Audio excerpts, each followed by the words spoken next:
China is witnessing its biggest wave of public protest in a decade. Thousands of people are demonstrating against the strict COVID policy. But when you search Twitter for news on the protests in Mandarin, you find mainly porn.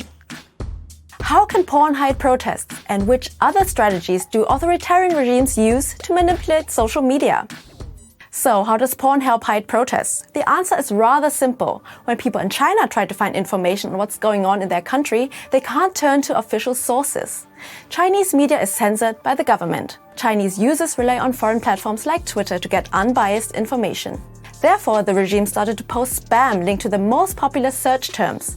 So, when someone searches in Mandarin for Shanghai, for example, they will see thousands of bot-generated posts with shady videos and will have a hard time finding actual information about what's going on. Basically, state-near actors are spamming search terms to make them unusable. Protesters all around the world use social media to voice their demands and document protests. And authoritarian regimes have found counter-moves. While China probably aims to drown actual information with spam, there are other tactics. Hijacking hashtags. Hashtags help organize content as all the relevant information is grouped.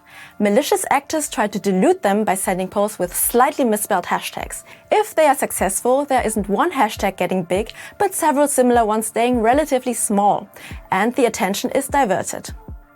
Another strategy is posing as a protester's account and spreading false rumors and potentially dangerous misinformation. This got a whole lot easier with Twitter's new verification process. So, what can be done? It's down to users and platforms. Social media companies must be aware of the tactics that are used to obscure information on their platforms. It's not an easy task for algorithms. They have to distinguish between bots that post a lot of spam tweets and actual protesters that are so invested they post just as much. So, the need for strong content management teams in different languages is essential.